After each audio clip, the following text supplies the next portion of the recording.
जय हिंद दोस्तों। आज का वीडियो में, आज के सेशन में आप लोग का स्वागत है। आज हम लोग carriage workshop Lalaguda south central railway का JEE-CNW departmental question paper solve करेंगे, जो कि 7 जून 2024 को ये एग्ज़ाम कंडक्ट हुआ था। तो चलिए डायरेक्ट क्वेश्चन में चलते हैं, देखते हैं आप लोग के लिए क्या क्वेश्चन है। आप लोग भी रेडी हो जाइए।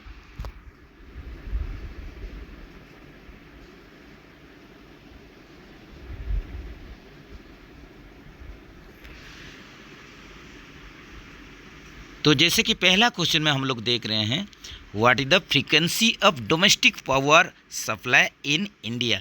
तो यहीं पर देखिए हम लोग का जो इलेक्ट्रिकल डोमेस्टिक पावर सप्लाई जो रहता है, इसमें फ्रीक्वेंसी पूछ रहा है, इसका आवृत्ति पूछ रहा है, ये इंडिया के लिए। तो ये हो जाएगा 50 हर्ज। ऑप्शन ए के साथ चलिए। Which material has extremely large resistance. तो देखिए यहीं पर ऐसा कौन सा मटेरियल है जिसमें सबसे ज़्यादा रेजिस्टेंस है, प्रतिरोध क्षमता है। तो यहीं पर आप लोग का देखिए कि जो इंसुलेटर होता है, इसमें आप लोग का करंट टोटली फ्लो होता नहीं, इसका मतलब इसमें सबसे ज़्यादा प्रतिरोध क्षमता है, रेजिस्टेंस है। ऑप्शन सी के साथ चलिए।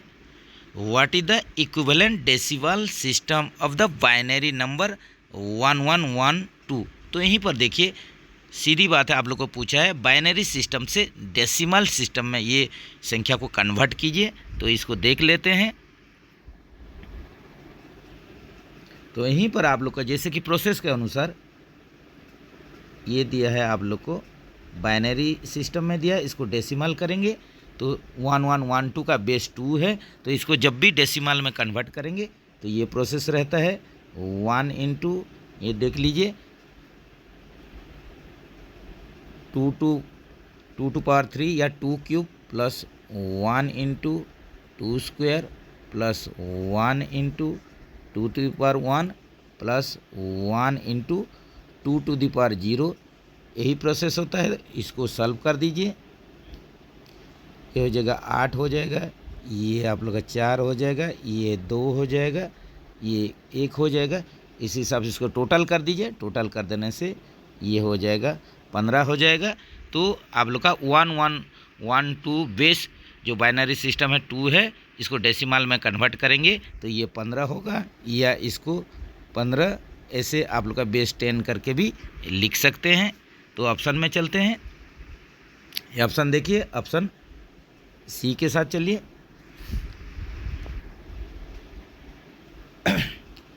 Fire suppression system used in power कर्स।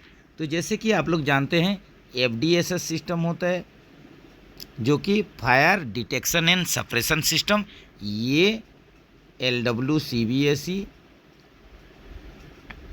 या WCB पेंट्री कार और LWLRRM जिसको कि जनरेटर कार बोला जाता है, इसी में ये FDSS system fire detection and suppression system use होता है। तो यहीं पर ऑप्शन देख लीजिए, ऑप्शन बी के साथ चलिए। तो जैसे कि ये सिस्टम में क्या होता है, वाटर प्लस नाइट्रोजन गैस, ये हाई स्पीड में, इसको हाई स्पीड के द्वारा इसको प्रेशराइज होके ये स्प्रिंकल होता है। तो और जो आग लगा हुआ होता है इसके ऊपर ये फ्लो किया जाता है, इसमें आग बुझ जाता है। अगर किसी कारण जनरेटर कार या पेंट्री कार में आग लगने का अगर ये सेंस करता है FDSS सिस्टम और आग लग जाता है, यही कंडीशन में प्रेशराइज फ्लो के साथ वाटर और नाइट्रोजन मिक्स होके ये आग को बुझाता है। तो ऑप्शन बी के साथ चलिए।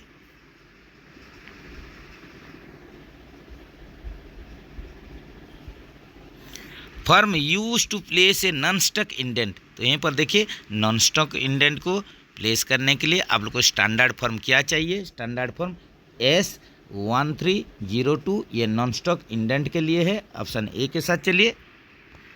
Number of PTO sets eligible to gazetted officer in a year.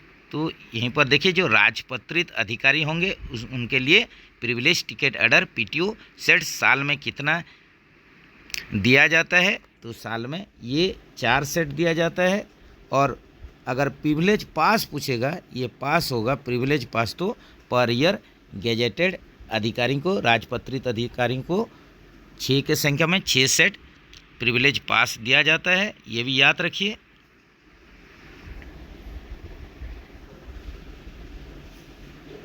Number of LHFE will credited two of an employee in a year.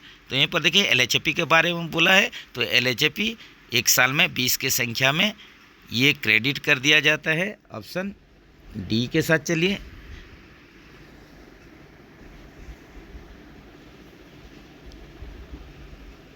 Third and fourth digit in A PL number represent. तो PL number price list number जो कि stock item के लिए होता है, इसमें total 8 digit होता है, 8 डिजिट होता है। तो इसमें तीसरा और चौथा डिजिट ये क्या दर्शाता है, तो ये आप लोग का सब ग्रुप को दर्शाता है। ऑप्शन बी के साथ चलिए, तो इसके बारे में भी थोड़ा देख लीजिए। PL नंबर 8 डिजिट का होता है,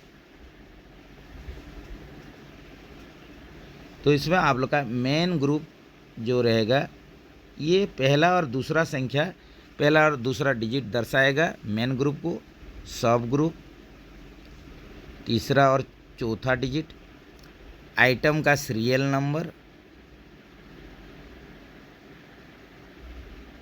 ये 5, 6 और 7 नंबर वाला डिजिट रिप्रेजेंट करेगा। और जो 8वां वाला डिजिट होगा ये चेक डिजिट होगा, ये आप लोग का CD होगा, चेक डिजिट 8वां डिजिट जो होगा। नेक्स्ट चलते हैं, reduction to a lower stage in a time scale of pay for a period exceeding days month without cumulative effect.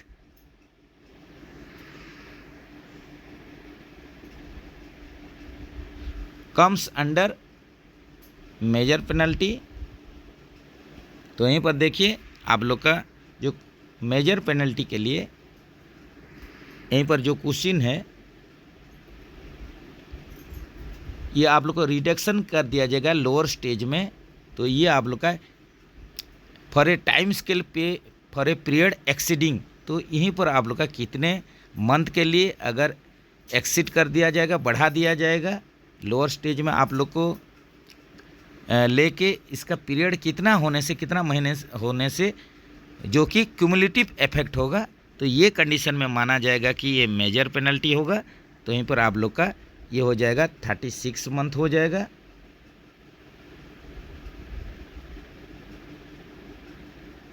या 3 साल।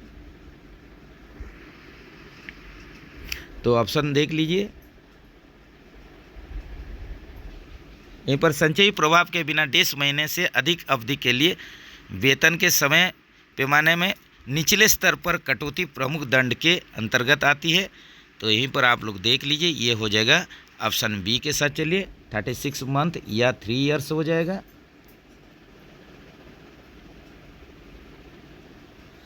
कंडम्ड material will be handed over to store by. तो यहीं पर देखिए कंडम्निंग मटेरियल को store को send कर देंगे, भेज देंगे। तो इसके लिए जो स्टैंडर्ड फर्म यूज होगा ये हो जाएगा DS8 नोट्स बोला जाता है। कंडम मटेरियल को स्टोर को भेजने के लिए जो फर्म यूज किया जाता है ये DS8 नोट्स होता है। तो इसका जो फर्म संख्या ये भी आप लोग नोट डाउन कर लीजिए, ये होगा S1539।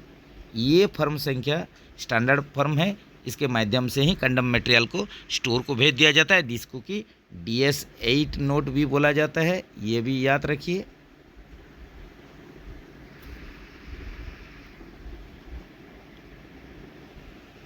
Review and revision of impressed is submitted in firm.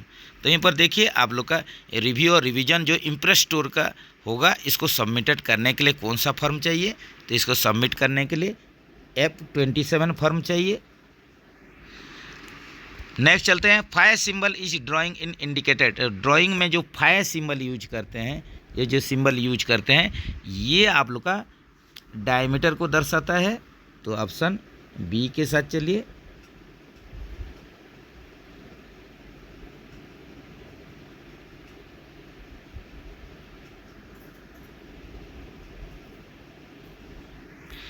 Cam stands पर, यहीं पर देखिए कैम का फुल फॉर्म पूछा है, पूर्ण रूप पूछा है। जैसे कि आप लोग जानते हैं कैड और जो कैम होता है ये इंजीनियरिंग ड्राइंग का आप लोग का सॉफ्टवेयर होता है। तो इसमें आप लोग का जो कैम के लिए यहीं पर पूछा है तो ये हो जाएगा कंप्यूटर एडेड मैन्युफैक्चरिंग हो जाएगा, कंप्यूटर एडेड मैन्युफैक्चरिंग। तो ऑप्शन देख लीजिए, ऑप्शन बी के साथ चलिए। अगर कैड होता तो ये कंप्यूटर एडेड डिजाइन होता, कंप्यूटर एडेड डिजाइन और कंप्यूटर एडेड मैन्युफैक्चरिंग, ये दो सॉफ्टवेयर रहता है। ड्राइंग का सॉफ्टवेयर है, इंजीनियरिंग ड्राइंग का।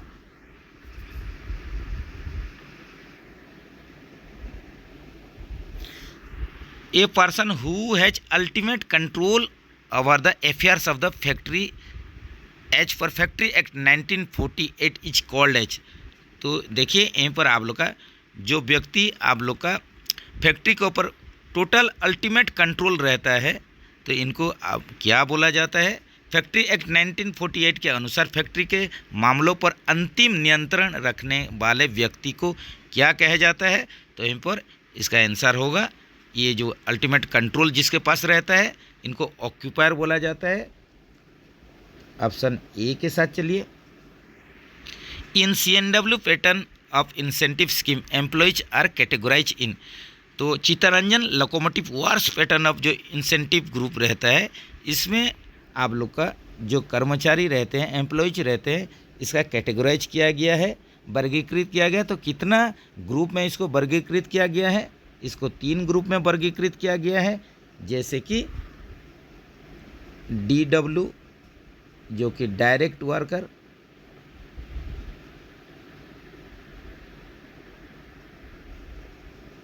EIW एसेंशियली इनडायरेक्ट वर्कर,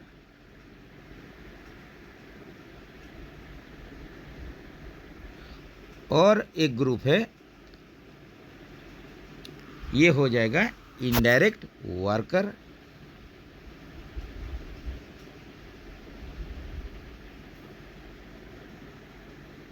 ये 3 कैटेगरी का वर्कर रहते हैं CLW पैटर्न इंसेंटिव स्कीम में। Direct worker, essentially indirect worker और indirect worker.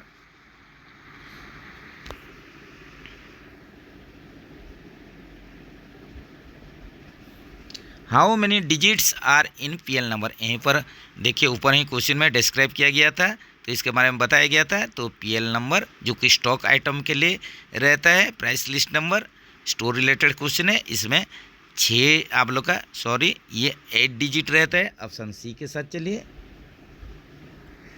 The detail distribution of the budget allotment made to the railway is content in. Railway को किए गए budget आवंटन का विस्तृत विवरण निम्न में से निहित है। तो यहीं पर आप लोग का जो डिस्ट्रीब्यूशन, डिटेल डिस्ट्रीब्यूशन जो बजट का रहेगा, बजट अलॉटमेंट का डिटेल डिस्ट्रीब्यूशन, ये कौन सा बुक में रहता है, ये रहता है पिंक बुक में। ऑप्शन सी के साथ चलिए। इन VED analysis D stands for. तो ये आप लोग का इन्वेंट्री कंट्रोल रिलेटेड क्वेश्चन है। तो इसमें आप लोग का एक इन्वेंट्री कंट्रोल का टाइप दिया हुआ है, जैसे कि ABC एनालिसिस, FSN एनालिसिस और एक भेद एनालिसिस ये रहता है। तो इसका फुल फॉर्म जानना आप लोग को ज़रूरी है, जो कि ये होता है always better control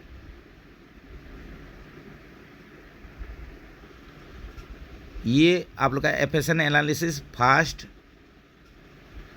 slow and non moving.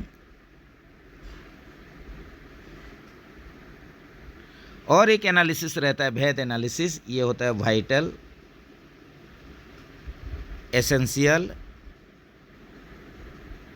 And desirable.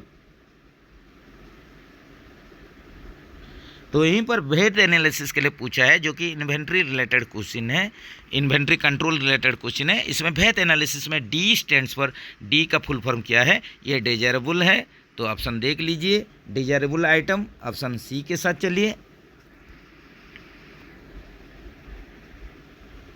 Which among the following is a material inspecting agency. निम्नलिखित में से कौन सी सामग्री निरीक्षण एजेंसी है। तो यहीं पर देख लीजिए, जैसे कि यहीं पर ऑप्शन डी में देख रहे हैं, जो राइट्स होता है ये मटेरियल इंस्पेक्टिंग एजेंसी होता है, मटेरियल इंस्पेक्टिंग एजेंसी या सामग्री निरीक्षण एजेंसी होता है। तो राइट्स का जैसे कि फुल फॉर्म ये भी आप लोग जान लीजिए, रेल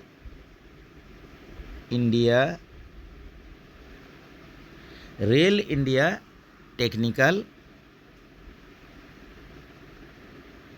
एंड इकोनॉमिक सर्विस, ये होता है इसका फुल फॉर्म। और ये आप लोग का सामग्री निरीक्षण एजेंसी होता है। ऑप्शन डी के साथ चलिए, जो कि आप लोग का यहीं पर देखिए राइट्स कहाँ पर लोकेटेड है। तो राइट्स ये गुड़गांव में, हरियाणा गुड़गांव में ये आप लोग का राइट्स यहीं पर स्थित है।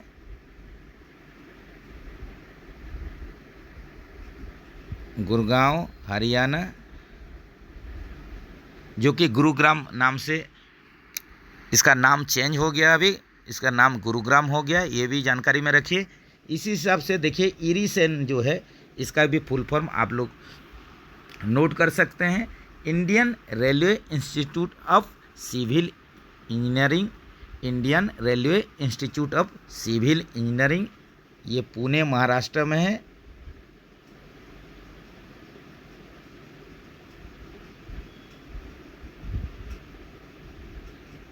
इरमी के बारे में तो आप लोग जानते ही हैं, IRIMEE Jamalpur Indian railway institute of mechanical and electrical engineering Jamalpur Bihar में है।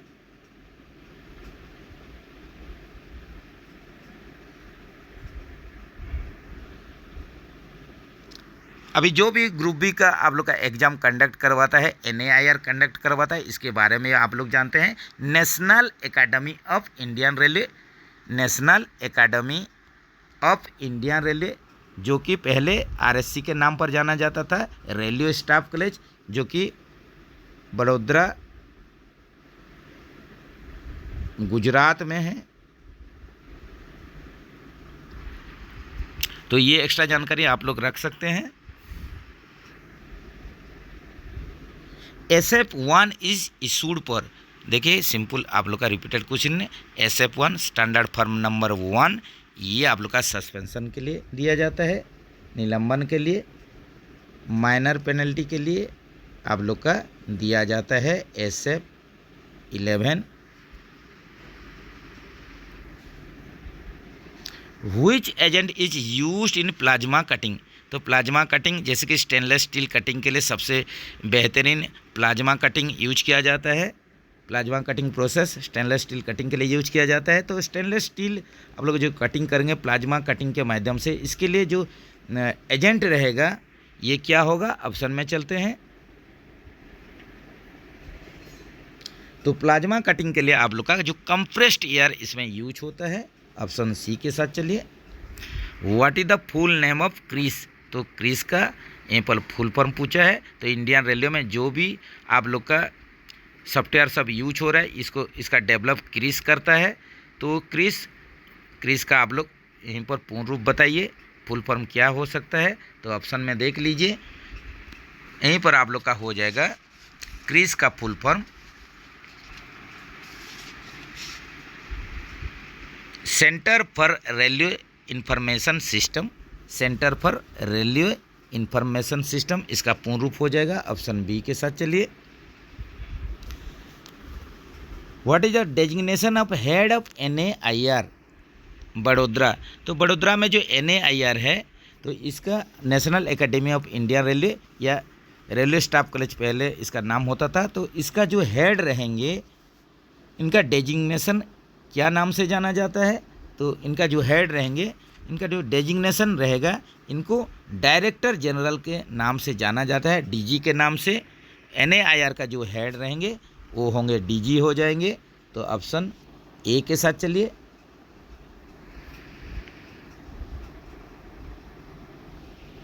Annealing of steel is done to impart which of the following property of steel, तो एनेलिंग आप लोग का स्टील में जो एनेलिंग करेंगे इसका आप लोग का यहीं पर परपोज किया है, एनेलिंग करने का परपोज। तो इसमें कौन सा प्रॉपर्टी आप लोग का स्टील का एनेलिंग स्टील के निम्नलिखित गुणों में से कौन सा गुण प्रदान करने के लिए किया जाता है। तो एनेलिंग क्या चीज़ के लिए किया जाता है? तो एनेलिंग आप लोग का देख लीजिए ऑप्शन के अनुसार। तो एनेलिंग अगर स्टील में करते हैं तो ये हार्डनेस को घटा देगा। ऑप्शन ए के साथ चलिए, ऑप्शन ए भी आप लोग का यहीं पर सही है। रिमूव इंटरनल स्ट्रेस को ये हटा देगा। इंक्रीज डक्टिलिटी को भी बढ़ा देगा, तो ऑल ऑफ डीच हो जाएगा। तो यहीं पर आप लोग का एनेलिंग जो स्टील में किया जाता है इसका पर्पज यही होता है, हार्डनेस को ये घटाएगा, रिमूव कर देगा, टोटली रिमूव कर देगा इंटरनल स्ट्रेस को, और डक्टिलिटी को यहीं पर बढ़ा देगा, ऑल ऑफ डीच हो जाएगा।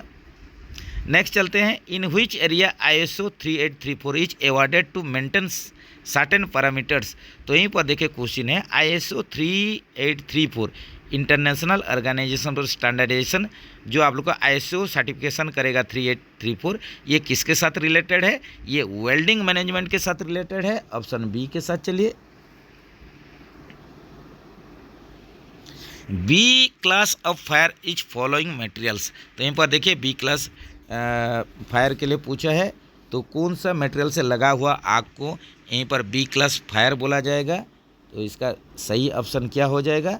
इसका सही ऑप्शन हो जाएगा पेट्रोल और डीजल से लगा हुआ जो आग रहेगा इसको क्लास बी के अंतर्गत लिया जाता है। ऑप्शन बी के साथ चलिए, इसके बारे में भी थोड़ा डाटा देख लीजिए। जैसे कि क्लास ए फायर, तो क्लास ए कैटेगरी में जो पेपर, वुड, रबर, प्लास्टिक, ये सब आइटम से जो आग लगता है इसको क्लास ए फायर बोला जाता है। क्लास बी फायर, तो क्लास बी फायर जो होगा ये जो फ्लेमेबल लिक्विड होगा, ज्वलनशील तरल पदार्थ होगा, flammable liquids,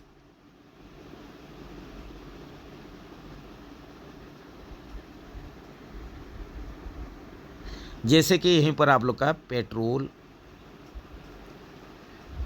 diesel, kerosene, oil, paints, grease, ये सब आइटम से जो आग लगता है इसको क्लास बी के अंतर्गत रखा गया है। क्लास सी जो होता है ये आप लोग का जो फायर होगा इलेक्ट्रिकल शॉर्ट सर्किट के चलते, इलेक्ट्रिकल शॉर्ट सर्किट के चलते जो आग लगता है इसको क्लास सी के अंतर्गत रखा गया है। और क्लास डी जो होगा, क्लास डी, ये जो कम्बस्टिबल जो मेटल होता है, जो दहनशील वस्तु होता है, कम्बस्टिबल मेटल, इसके चलते जो आग लगता है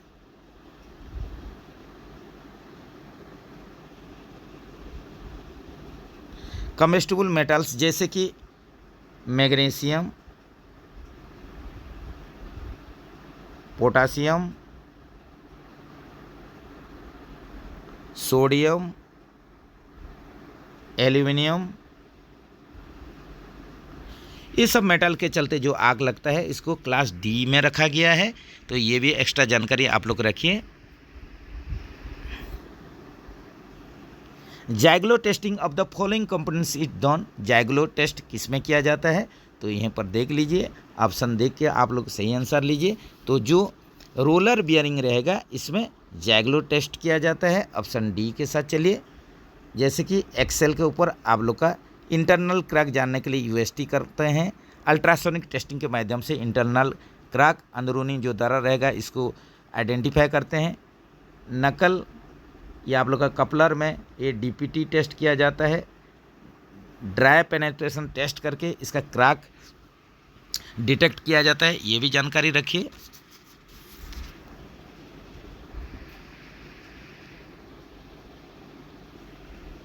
the plural word of the English word half is. यहीं पर देखिए इंग्लिश वर्ड जो हाफ है इसका प्लूरल फॉर्म पूछा है, बहुवचन पूछा है, तो ये हो जाए हाफ्स हो जाएगा। ऑप्शन डी के साथ चलिए।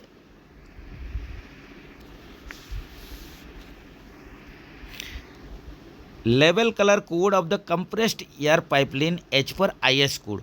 तो इंडियन स्टैंडर्ड कोड के अनुसार यहीं पर कंप्रेस्ड एयर पाइपलाइन के लिए जो कलर कोड होगा, लेवल कलर कोड होगा कंप्रेस्ड एयर पाइपलाइन के लिए, ये क्या होगा, ये हो जाएगा ब्लू कलर रहेगा। कंप्रेस्ड एयर पाइपलाइन के लिए जो लेवल कलर कोड होगा as per Indian standard code, ये ब्लू कलर होगा।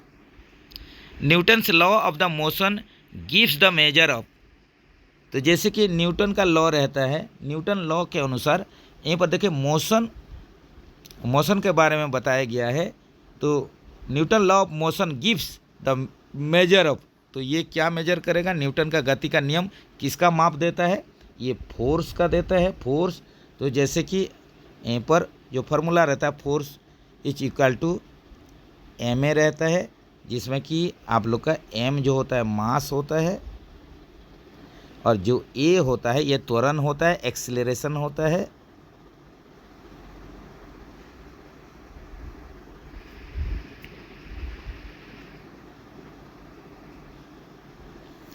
The side view of an object is drawn in, तो यहीं पर देखिए साइड व्यू कहाँ पर ड्रॉ करेंगे, तो साइड व्यू को ड्रॉ करने के लिए आप लोग को प्रोफाइल प्लेन का यूज करना पड़ेगा। प्रोफाइल प्लेन में ही साइड व्यू इसको ड्रॉ किया जाता है। ऑप्शन सी के साथ चलिए।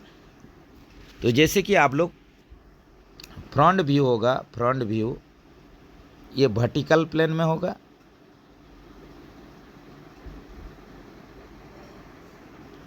और टॉप व्यू जो होगा ये हॉरिजेंटल प्लेन में होगा।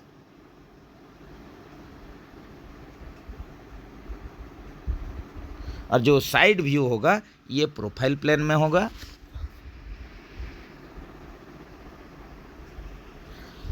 One fourth of 2 digit number is 2 less than 1/3 of the same number than the number is, 2 अंकों वाली संख्या का 1/4 उसी संख्या के 1/3 से 2 कम है, तो संख्या क्या है। तो यहीं पर ये एक छोटा मैथ दे दिया है।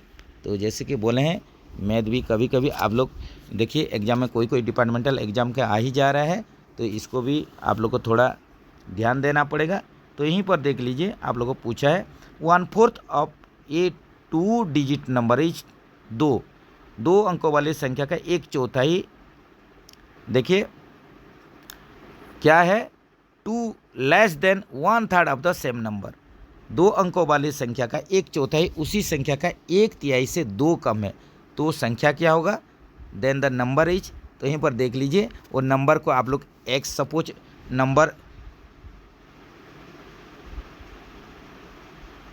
जो नंबर है एक्स है, तो अकॉर्डिंग टू क्वेश्चन क्या है, इसका जो 1/4 है क्या है, इसका 1/3 से 2 कम है, तो इसको सॉल्व कर दीजिए।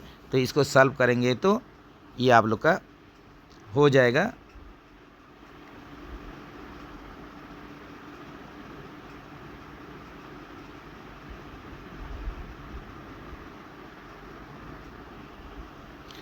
इसको देख लेते हैं अच्छा से। ये जो क्वेश्चन है इसका 1/4, कोई भी संख्या का 1/4 इसका 1/3 से यहीं पर 2 कम है पूछ रहा है, तो इसको आप लोग पहले सॉल्व कर लीजिए। जैसे आप लोग नॉर्मली सॉल्व करते हैं ऐसे ही इसको सॉल्व कर दीजिए।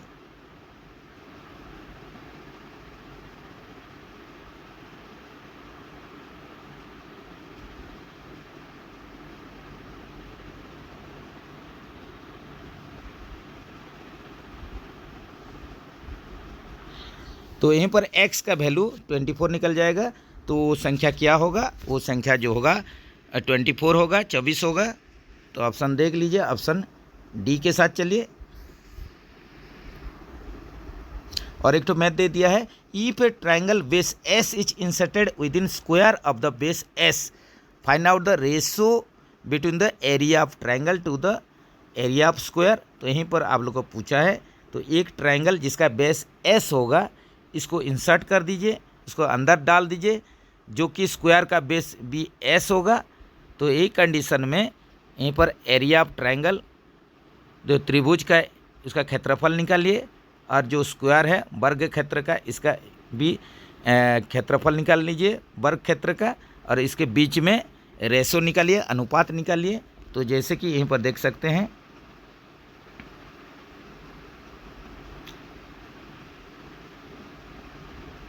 तो एक आप लोग का ट्रायंगल को इंसर्ट करेंगे जिसका बेस एस होगा, ये एक स्क्वायर में इंसर्ट करेंगे। तो ये कंडीशन में आप लोग को इसका एरिया का रेशो पूछा है, एरिया ऑफ ट्रायंगल और एरिया ऑफ स्क्वायर का, जो कि अगर पकड़ लीजिए ये अगर आप लोग जैसे कि सेम बेस वाला इसको इंसर्ट करवा देते हैं तो ये कंडीशन में इसको दो जो त्रिभुज है ट्रायंगल है इसको मिला देने से जैसे भी पूरा एकदम आप लोग का हाफ हो जाएगा। तो ये टोटल आप लोग कर देंगे तो दो ट्रायंगल का जो क्षेत्रफल होगा एक स्क्वायर का क्षेत्रफल के बराबर होगा। तो इसका बीच में जो रेशो होगा ये हो जाएगा 1/2 या 1:2 हो जाएगा। जैसे कि आप लोग जानते हैं स्क्वायर को आप लोग अगर डिवाइड करेंगे तो दो इक्वल त्रिभुज या ट्रायंगल में ये कन्वर्ट हो जाता है। तो यही कंडीशन में ये इसका त्रिभुज का क्षेत्रफल और स्क्वायर का क्षेत्रफल जो होगा ये 1:2 हो जाएगा इसका बीच में रेशो। तो ऑप्शन ए के साथ चलिए।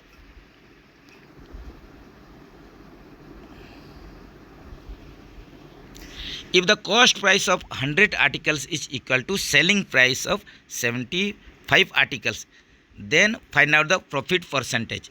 तो यहीं पर यदि 100 वस्तुओं का क्रय मूल्य 75 वस्तुओं के विक्रय मूल्य के बराबर है तो लाभ का प्रतिशत यहीं पर बताइए पूछ रहे हैं। तो कॉस्ट प्राइस ऑफ 100 आर्टिकल जो होगा ये सेलिंग प्राइस ऑफ 75 आर्टिकल से समान होगा। तो यही कंडीशन में परसेंटेज ऑफ प्रॉफिट यहीं पर आप लोग को बोला है। तो यहीं पर आप लोग का देख लीजिए जो सीपी होगा कॉस्ट प्राइस आप लोग का 100 आर्टिकल का ये आप लोग का इक्वल होगा सेलिंग प्राइस ऑफ 75 आर्टिकल। तो इसमें आप लोग का जो प्रॉफिट होगा अगर ऐसे क्वेश्चन देने से प्रॉफिट यहीं पर देख लीजिए जो भी 25 आर्टिकल प्रॉफिट होगा आप लोग का 25 वस्तुओं का ही प्रॉफिट होगा। तो ये जो प्रॉफिट होगा ये 75 आर्टिकल में ही होगा। तो इसी हिसाब से परसेंटेज ऑफ प्रॉफिट का फॉर्मूला आप लोग यूज कर दीजिए। परसेंटेज ऑफ प्रॉफिट ये क्या होगा ये 25/75 इंटू 100 कर दीजिए। तो ये हो जाएगा आप लोग का 33.33% हो जाएगा। तो ऐसा ऑप्शन देख लीजिए ऑप्शन ए में है। तो ऐसा मैथ आप लोग बहुत सारा किए होंगे। The ratio of stress to strain is called. तो स्ट्रेस और स्ट्रेन के बीच में जो रेशो होता है उसको मॉडुलस ऑफ इलास्टिसिटी बोला जाता है। ये आप लोग का यहीं पर देखिए इंपॉर्टेंट क्वेश्चन है। ये रेशो पूछा है स्ट्रेस और स्ट्रेन के बीच में जिसको कि मॉडुलस ऑफ इलास्टिसिटी बोला जाता है। ऑप्शन देख लीजिए ए के साथ चलिए। In CTRB letter T stands for. तो CTRB में टी लेटर का क्या मतलब है। तो जैसे कि आप लोग जानते हैं CTRB कैट्रिज टेपर रोलर बियरिंग होता है। कैट्रिज टेपर रोलर बियरिंग। तो यहीं पर टी का आप लोग को पूछा है जो कि टेपर्ड हो जाएगा cartridge tapered roller bearing. Option B के साथ चलिए। इसी हिसाब से जैसे कि आप लोग SRB के बारे में जानते हैं स्फीयरिकल रोलर बियरिंग जो कि आईसेफ कोच में ये यूज होता है। SRB spherical roller bearing, CRB cylindrical roller bearing जो कि UIC ट्रॉली और लोकोमोटिव में ये यूज होता है। उसी हिसाब से और एक बियरिंग है जो कि प्लेन रोलर बियरिंग। ये भी इसका पूर्ण रूप आप लोग जानिए CTRB, SRB, CRB and PRB।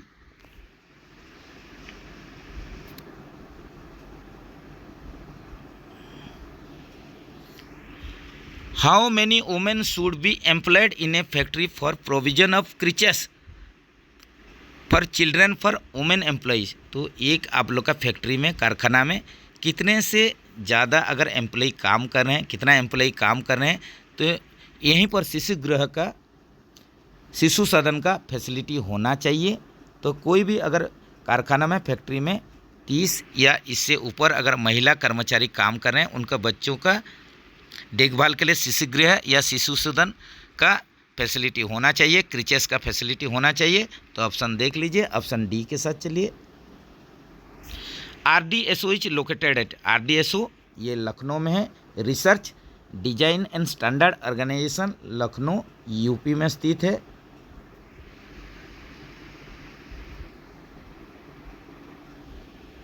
During joining time a railway servant shall be entitled to HRA at the rate applicable to, joining के दौरान एक रेलवे कर्मचारी को लागू दर पर HRA का हकदार होगा। तो during joining time a railway servant shall be entitled to HRA at the rate applicable to.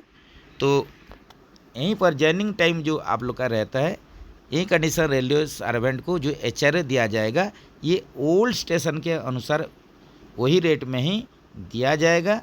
तो ऑप्शन देख लीजिए, ऑप्शन ए के साथ चलिए। What is mention under rule 3(1)(b)(2) of railway service conduct rule 1966, जो RS या railway service conduct rule का rule 3 का 1 का 2 जो है, यहीं पर ये किसके बारे में बताया गया है। तो यहीं पर ये इसका जो सही आंसर होगा मेंशन डिवोशन टू ड्यूटी, ये आप लोग का 3A का B2 बताता है। ऑप्शन बी के साथ चलिए कि कर्तव्य के प्रति हमेशा समर्पित भावना रहना चाहिए।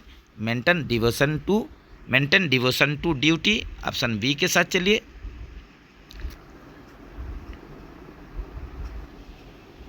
Who is the competent to impose the penalty of compulsory retirement, removal और dismissal from service under discipline and appeal rule. तो DNR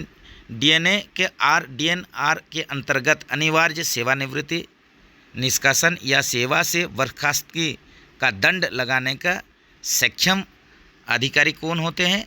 ये आप लोग का अपॉइंटिंग अधिकारी, नियुक्ति अधिकारी, अपॉइंटिंग अथॉरिटी होते हैं। ऑप्शन बी के साथ चलिए। जो नियुक्ति अधिकारी रहेंगे, अपॉइंटिंग अधिकारी रहेंगे, यही कंपलसरी रिटायरमेंट, रिमूवल, डिसमिसल कर सकते हैं। ऑप्शन बी के साथ चलिए। How is the pending DNAR case dealt in case of death of railway employees, railway कर्मचारी के मृत्यु की स्थिति में। तो रेलवे कर्मचारी की मृत्यु की स्थिति में उसका जो DNDA केस रहेगा, डिसिप्लिन अपील जो केस रहेगा, इसको कैसा डील किया जाएगा, कैसे इसको डीलिंग किया जाएगा, इसका निपटारा कैसे किया जाएगा। तो ये कंडीशन में देखिए, कोई भी कर्मचारी का अगर DNDA केस चल रहा है, डिसिप्लिन अपील रूल के अंतर्गत कोई केस चल रहा है, तो ये कंडीशन में अगर आप लोग का कर्मचारी का, रेलवे कर्मचारी का मृत्यु हो जाता है, तो वो केस को वहीं पर ही क्लोज कर दिया जाता है। तो ऑप्शन ए के साथ चलिए।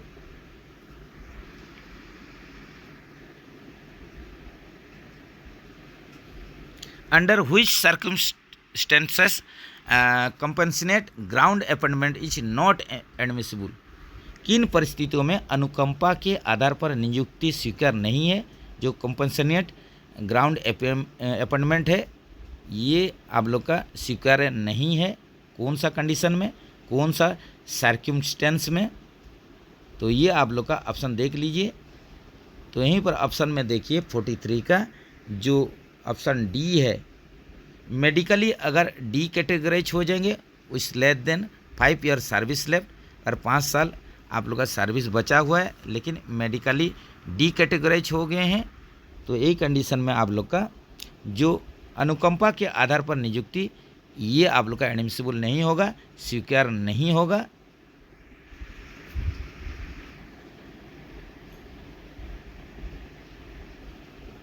ये private medical certificate is allowed for sickness of railway servant up to, तो जो प्राइवेट सिक करते हैं, ये कितना दिन तक आप लोग कर सकते हैं। रेलवे कर्मचारी की बीमारी के लिए निजी चिकित्सालय प्रमाण पत्र की अनुमति दी जाती है, तो कितना दिन के लिए इसको अनुमति दिया जाता है? ये 3 दिन के लिए वैलिड रहता है। 3 दिन के लिए आप लोग प्राइवेट मेडिकल सिक कर सकते हैं। तो ये ऑप्शन देखिए ए के साथ चलिए। ये private medical certificate is allowed for 3 days। Which authority is empowered to order of cut-in pension under DNAR proceedings? DNR के कार्रवाई के तहत पेंशन में कटौती का आदेश देने का कौन सक्षम प्राधिकारी हैं? तो कौन ये ऑर्डर दे सकते हैं कि पेंशन में कटौती होना चाहिए? तो इसके लिए जो आप लोग का अथॉरिटी होंगे ये प्रेसिडेंट ऑफ इंडिया हो जाएंगे। ऑप्शन बी के साथ चलिए।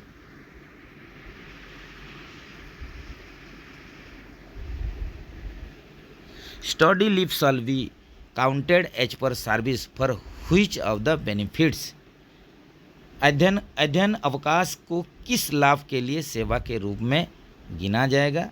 तो यहीं पर देखिए जो स्टडी लीव ये काउंटिंग किया जाता है जो आप लोग का सर्विस में क्या बेनिफिट्स के लिए।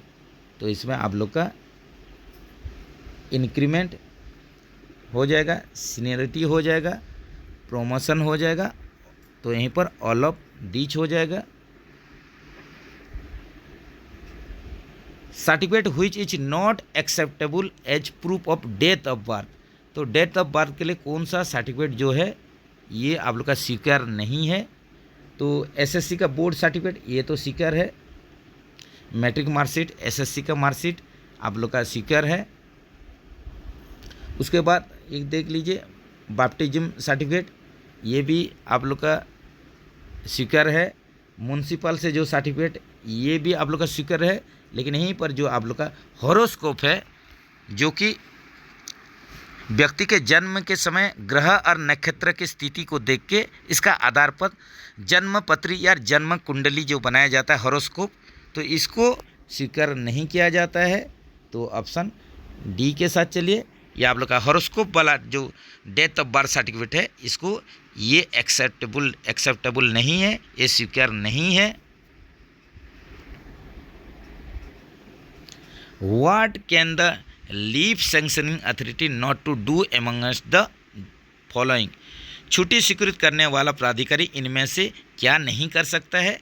तो देख लीजिए कैंसलेशन ऑफ लीव ये कर सकता है, लीव को आप लोग का कैंसिल कर सकता है। आप लोग का जो लीव सैंक्शनिंग अथॉरिटी रहेंगे लीव कैंसिल कर सकते हैं, एक्सटेंशन भी कर सकते हैं लीव को।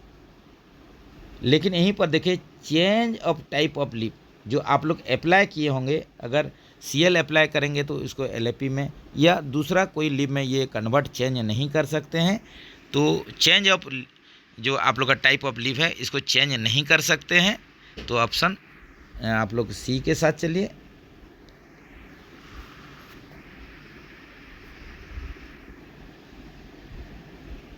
Where is the principal bench of CAT situated? तो कैट का फुल फॉर्म आप लोग जानते हैं, सेंट्रल एडमिनिस्ट्रेटिव ट्रिब्यूनल होता है। तो इसका प्रिंसिपल बेंच या मुख्य बेंच ये कहाँ पर है? ये आप लोग का जो मेन ब्रांच है या प्रिंसिपल ब्रांच है, मुख्य पीठ है, ये कहाँ पर है? ये न्यू दिल्ली में है। ऑप्शन बी के साथ चलिए। What is the full form of PREM? तो प्रेम का पूर्ण रूप यहीं पर पूछा है जो कि participation of railway employees in management होता है। तो ऑप्शन देख लीजिए, ऑप्शन बी के साथ चलिए, participation of railway employees in management. Who is the secretary of PNM at zonal level and division level?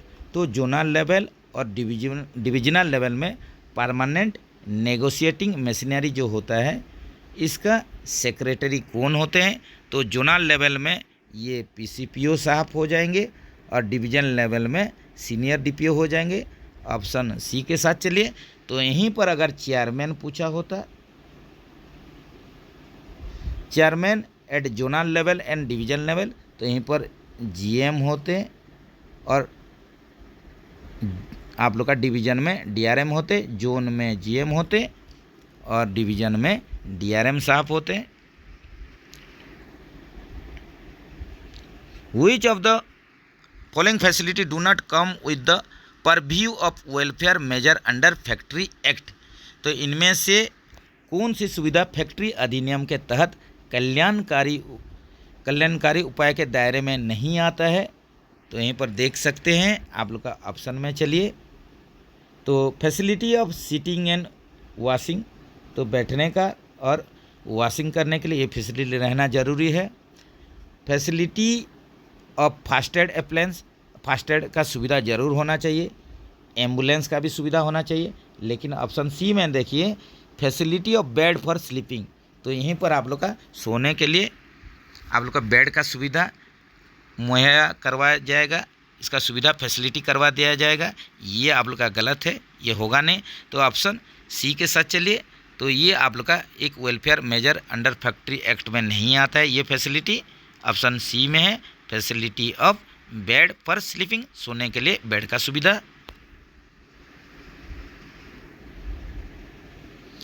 Permissible retention of railway quarters in case of death of the employee, तो कर्मचारी के मृत्यु के मामले में रेलवे क्वार्टर को रखने की अनुमति, ये कितना महीने तक आप लोग का रेलवे कर्मचारी का मृत्यु हो जाता है, डेथ हो जाता है, तो ये कंडीशन में आप लोग कितना महीने तक रेलवे क्वार्टर को रख सकते हैं। तो ये आप लोग का हो जाएगा 24 महीना तक, 2 साल तक इसको रख सकते हैं। ऑप्शन डी के साथ चलिए। For encashment of leave while in service minimum leave balance after leave encashment should be, तो यहीं पर जैसे कि आप लोग लीव एनकेसमेंट करवाते हैं, लीव एनकेसमेंट करवाने के बाद आप लोग के पास मिनिमम कितना छुट्टी बैलेंस रहना चाहिए।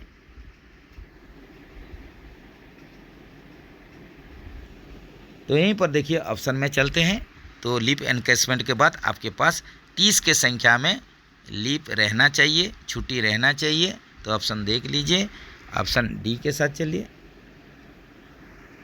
What is the total number of PNM meetings with each union at divisional level in a year, तो डिविजनल लेवल में जो PNM मीटिंग होता है ये टोटल कितना आप लोग का मीटिंग होता है, यहीं पर यही क्वेश्चन है। तो टोटल मीटिंग जो होता है ये टोटल 6 मीटिंग होता है। डिविजनल लेवल में जो मीटिंग होता है इसका मीटिंग परमानेंट नेगोशिएटिंग जो मशीनरी होता है, इसका जो PNM का मीटिंग होता है टोटल 6 होता है। ये आप लोग का डिविजनल लेवल में। लेकिन जोनल लेवल में ये देख लीजिए, जोनल लेवल में ये 4 नंबर सब मीटिंग होता है।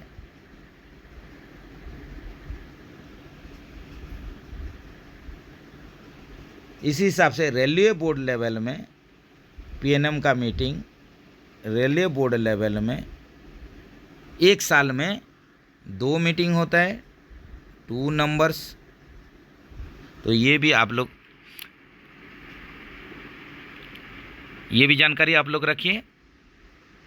तो चलिए फ्रेंड्स, यहीं पर जो carriage workshop Lalaguda south central railway का जो JCNW departmental question paper solve करें यहीं पर रखते हैं। बाकी जो भी क्वेश्चन है नेक्स्ट पार्ट में उसको सॉल्व करेंगे। तो तब तक के लिए बढ़िया से प्रिपरेशन कीजिए। तो मिलेंगे इसका सेकंड पार्ट लेके। जय हिंद दोस्तों, जय जगन्नाथ दोस्तों।